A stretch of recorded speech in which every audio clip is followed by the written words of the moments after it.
All right, I am excited to be here in London. As you mentioned, I'm a partner at Google Ventures. I actually run our New York office, and it's my real pleasure to be here with Peter, who's the founder and CEO of Blockchain and a good friend. Let's think about how exciting this sort of blockchain space is right now. And Peter has been in the middle of it since pretty much the beginning. Blockchain is one of the leading companies for storing digital assets of all shapes and sizes, has one of the most popular wallets. And Peter, you founded this company here in London, and I'm just curious, you could have probably chosen any ecosystem, San Francisco, New York, elsewhere in the world. What made you start in London? How has that kind of played out for you? Well, we actually started as a globally distributed team. And we started as an open source project many years ago before there were a whole lot of people interested in what we do. And it was only when we started to see some real traction that we started, ironically, centralizing into one location. And that first location was in Northern England in York, which I think is probably a funny bit of trivia. And the reason that we did it, the reason we were in York was three very simple reasons. The first was that one of the other co-founders' parents had an empty apartment, and our office space was very cheap. And at the time, it was quite hard to find anyone to finance a digital currency startup. So keeping your costs down was quite important. The second thing was that it was very far away from sort of the bubble of the tech community, whether that's London or Silicon Valley. And for us, we had a very specific vision of what we wanted to build and how we wanted to do it. And we wanted to stay focused on that. And by being sort of out of the bubble or out of the sort of pathway of events, we were able to do that. Now, eventually, after we raised our Series A financing, a while later, we moved down to London. And the reason that we chose London to have our headquarters in rather than moving to Silicon Valley is we wanted to build a global company focused on mostly users outside of the US. And we felt like it would be very hard to do that from Silicon Valley. And we wanted to continue to pursue our ability to build contrarian products and stake out contrarian positions. And we found that it was really hard for us to do that if we were part of the Silicon Valley ecosystem. Yeah, absolutely. I think it's so important to be able to do some independent thinking, whether that's driven by your geography or just your surroundings. Obviously, you've come a long way from the parents' house up in York. I've raised a bunch of money. You've grown a lot, and you've hired a bunch of people this year. It's an incredible time. I see so much talent flowing into the crypto and blockchain space. So I'm just wondering, how are you sort of managing that? What's your philosophy around hiring, and how are you managing to find the sort of best talent for your company right now? Yeah, so right now there's a lot of really exceptional talent coming into the industry, but also the firm. I think the first thing is that as a CEO, you have to remember that you have a social contract with the people that work on your team. And that social contract can be that you pay the most. It can be that you are the funnest place to work. It can be that you're an inspiring CEO to work for, whatever it is. The key part of our social contract is that you'll work with other brilliant people who are not assholes. So we only really hire and retain people who are excellent, and excellent people usually want to work with other excellent people. And on top of that, we feel like it's very important through us founders that we set sort of a standard of, it's great to disagree, it's great to sort of viciously debate, but there's no room for disrespectful behavior or aggressive behavior or politics. And so if you can create that kind of environment, I think you're able to attract a lot of really top flight talent. Absolutely. And so once you've hired all these people, it's tough to scale a company. I think it's actually one of the hardest things is even if your industry is experiencing tremendous growth, you have to manage doubling, tripling the size of your team and still maintain, like you mentioned, values, pointing the company in the right direction. So can you talk a little bit about some of the scaling challenges you faced and how you kind of navigate that? Yeah, so for context, we're trying to double our headcount roughly every 6 months now, which turns out to be a real challenge. I don't think that we've really nailed it or figured it out. I think what's important is that you hire people who are in it for the right reasons. So particularly where we're at right now, there's a lot of people that just want to jump into a trend. Mm-hmm. And that's fine, but you also want people who really believe in what you do. And I think when you can get that right, and then you can hire people to do exactly what you need them to do, and get them excited about that exact mission within the company, you'll do a lot better. The other thing that you have to insist on is how the old employees treat the new employees. So there's this concept in startups of having an old guard, or like the original people, or the first 30 or the first 40. And I think it's a really false and dangerous construct in the sense that, and this is something that I share with our team, if you really were sufficient, if the first 40 people were really all that great, you wouldn't have to hire the next 200 people, because you'd just be able to take care of shit. And so, the first 40 people are way more reliant on the next 200 people than those 200 people are reliant on the first 40. And so I think you need to be insistent that everyone is treated and valued equally, and that you try to bust up these cliques as much as possible. Yeah, that's really important. And speaking of not relying too much on any one person, one thing I've heard about the scaling process as CEO is that you're actually firing yourself, or firing different jobs that you're doing along the way, and you're obviously trusting other people on your team. So I'm just curious, as you've had to hand off other responsibilities, have there been things that have been surprising to you as a CEO as you're scaling that you wouldn't have expected as an early stage founder? I think the thing that's most surprising is people talk a lot about how hard it is to give over power or responsibility to when something isn't being done exactly the way you would do it. And that's like a very explored concept that people talk about a lot. The one that's a little more subtle is when you hire people and they're frankly a lot better at it than you are, which is sort of a strange set of emotions to deal with, because you've gotten to a certain point, you've raised all this money, you have this notional valuation, and then you hire someone to come do something that you've always believed you're good at, and it turns out you weren't actually good at it. Because being good at something is relative, and so you may actually be good at it, but if you hire one of the top 3 or 4 people in the world at that skill set, they're inevitably going to be better than you, right? And I think that you can beat yourself up for it and think about all the things you didn't do as well as they did, and that's kind of a more subtle one that people don't talk about a lot, but it is kind of fun. Absolutely. So let's shift gears a little bit. I'd love to talk about the crypto market a bit. We saw this amazing run-up. People, are very focused on the price. We're at a little bit of a low point today.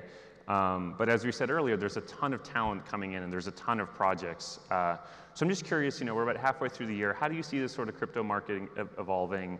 What are the sorts of things you're watching out for personally and at blockchain? Yeah, so I think it's the same answer personally and at blockchain. The crypto market comes and goes in waves.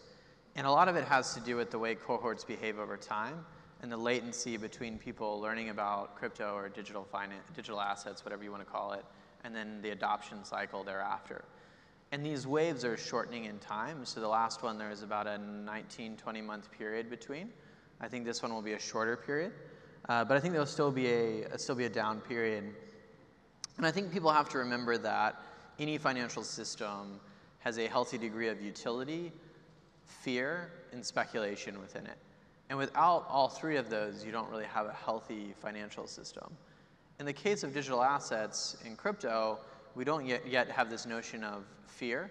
And fear is your insurance products. So your ability to hedge, your ability to insure risk, ability to segment risk out. We do have a lot of speculation, and we have a relatively limited amount of utility. And so the market is very volatile. I think one thing that's going to happen this year that's going to change the market is the issuance and functionality around stabilized crypto assets. So we've seen a lot of those projects, and at blockchain we're really interested in them and have invested in a lot of them, actually one of them with GV, called Basis. And I think as you see these stabilized digital assets emerge, you'll see a sort of new category of usage within the space, and that's probably going to be the single biggest dynamic in the space. The other one that we're really sort of watching on the horizon, and this has been talked about on the internet some, is sort of the advent of platform wars. Mm-hmm. So you have a few big platform currencies that are looking to do relatively similar things, and it seems likely that there will be, I think a competition is the better word. People die in wars, and no one should die over which cryptocurrency to use. But there will be a competition between these platforms to see which one attains dominance. And I think you'll see a lot of very interesting things in the market as different protocols essentially attack each other on both a technical level as well as a market level. Right. So as being blockchain one of the largest digital wallet providers, you have a lot of power in the market in terms of helping or hurting these companies in the platform wars. So today you obviously support Bitcoin, Ether, and a number of others. But anyone who's been on a crypto exchange has seen some of these places offer thousands of different tokens. There are ICOs every day. How do you think about which new tokens to incorporate to your platform, and what is that process like, and what are you looking for when you're going to add something and kind of make it available to your customers? So we have a few different product lines, and every product line is different the way we think about what assets are on it. So the place that we're probably most permissive and most open is our own investing. And so as a company, we think we need to be on the edge of where the industry is going. The only way to do that is to invest in new projects. And we invest in a lot of very futuristic stuff. Basis is another example of that. Yep. We think we're sophisticated and know what we're doing and are quite willing to lose it. And so that's the biggest zone. Right. The next biggest zone is products for our institutional and high net worth clients. So we have a brand called Blockchain Principal Strategies, which helps more like accredited or high net worth investors interact with the digital currency ecosystem. And we're pretty permissive there as well. The last product, and this is the one that projects want to be listed on, is our consumer platform, which has about 25 million customers there. And it has more active customers than TD Ameritrade and E-Trade put together. Or in other words, if we were a bank in the UK, we would have more active digital customers than any other UK bank. And so when we add an asset to that platform, it's going to be introduced to millions of people that have probably never heard about it. And so people want their asset added there. And the bad news for most people is that your asset will never be there because we're very conservative with what we add there. It materially moves the market when we add an asset. So we need to be careful about the process with which we tell the market that we're adding something. We need to make sure that it's going to be a long-term project, that it's technically solid, and we need to make sure that the market is deep enough and liquid enough that we'll be able to provide best execution to our customers as well. So it's quite hard to get there. We have an asset evaluation framework and then a committee that reviews those. But it's a difficult thing that we're still figuring out the exact right strategy for. Right. Yeah, and obviously the market is moving pretty quickly, so it's got to, those criteria I'm sure are fluid as well. Yeah, and we try to be Switzerland. We don't aim to endorse one platform or another in the upcoming competitions. We really want to be a neutral place that customers trust to come and use as an application layer, or really your passport for this new financial ecosystem. Right, so we talked a little bit about some of the products you have, obviously the consumer wallet, products for high net worth individuals who are doing lots of investing. Can you give us a little bit of a preview of the other things that you and the team are working on? What can we expect to see from blockchain kind of in the next half of this year? So the most contrarian thing about our company is that we probably are the only digital currency company, if not only FinTech company, that refuses to talk about products that are not in the market. And so you only will ever hear us talk about stuff that you can go use today. And so I won't talk about products in the future because they're not ready and they're not in the market yet. I'm not much of a hype guy, and so we've just kind of stayed out of that entirely. Okay. What I will say that I'm excited about is I'm excited about expanding the functionality of the core consumer platform. I'm excited about improving execution. And then I'm excited about broadening the array of access customers have to distributed applications. Great. Okay, so maybe we'll talk about some project outside of blockchain that you're excited about. We talked a little bit about stable coins. I think that's really interesting. It's kind of a nice pairing to what's going on with Bitcoin, which has obviously been quite volatile. Any other types of token projects that you're excited about that you think more people should know about, or that more smart entrepreneurial folks should be thinking about starting or working with? I'm really excited about stuff around gaming. So some of these mass online games, like the one that I've used the most is Decentraland. I'm really excited about that, and I think that there's whole new business models that are possible there. I think that's like the early days of social networks that are distributed ownership. I think this idea that you can build a world or a social network and then give users part of that world, and then those users have an incentive to make that more valuable is really powerful. If you think about Facebook today, which I'm not on Facebook, so I don't know a lot about it, but from what I hear, it's valuable because everyone's on Facebook. But everyone who joined Facebook and put all their data on it isn't being compensated for the fact that they did that. So I think this idea that you could build worlds and really a social network is just a world that's online.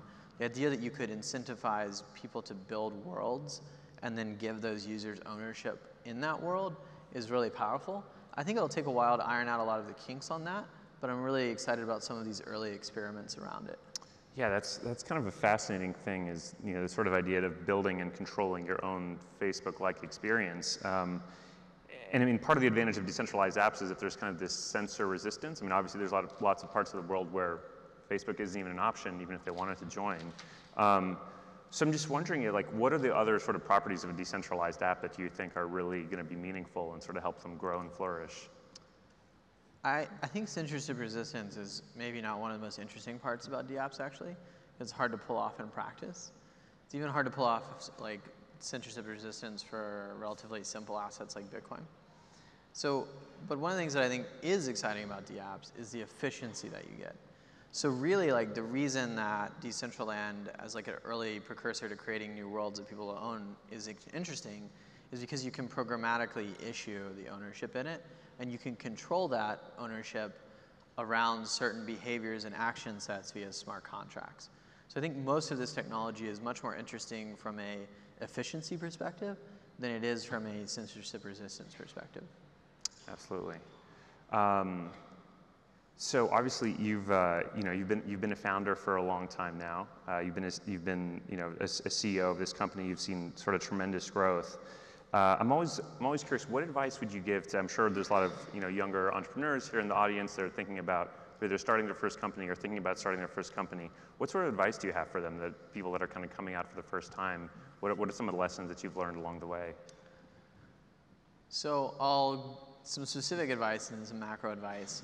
The specific advice is develop good habits early, because it really doesn't get easier to develop good habits. So, some habits that I wish I developed earlier. I really wish I would have carved out specific time for working earlier, because the longer it goes on, the harder it is to actually start that habit. So start like blocking out time to work, because if you don't, you'll just end up doing all the work at night. The second thing is decide when you're going to take time off and actually take the time off. It gets hard to build that habit the further and further you go on. And the third thing is figure out how to like segment your life a little. So CEOs and founder CEOs even more so have a tendency to like blur everything together. There's actually something really healthy about being able to leave your CEO jacket at some door somewhere and just be someone's friend or someone's boyfriend or someone's girlfriend or someone's husband or wife or father or mother. And I think figuring out how to do that early, which to be transparent is something I've never figured out how to do, is really important because it will only get more difficult over time. The last piece of advice is, the first 5-10 people you hire are so important. Like make sure that those people are people you really want to spend a lot of time with, because you are going to spend a lot of time with them. And they're going to be part of your company's story forever. The piece of macro advice that I'll give folks is, it's really hard. You can win all of the things you want to win at work, and in your most successful outcome for your business, it will make your personal life really, really difficult. And being really successful as a CEO or as an entrepreneur or as a founder is very hard.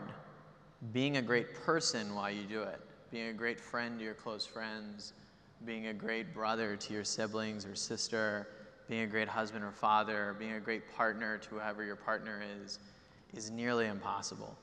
And what I would encourage you to do is prioritize that second category as much as you prioritize the first, and figure out some way of assigning KPIs or metrics so that you can measure yourself against your success in that category. Because you can win everything you want in your professional life, and if you don't, quote, win some of these things in your personal life, if you're not a great husband, partner, father, friend at the same time, the things that you win in the first category will seem very shallow and, quite frankly, a lot less interesting. Cool, Peter, I think that's really excellent advice. So thank you. I guess I'll have to leave it there. Thanks.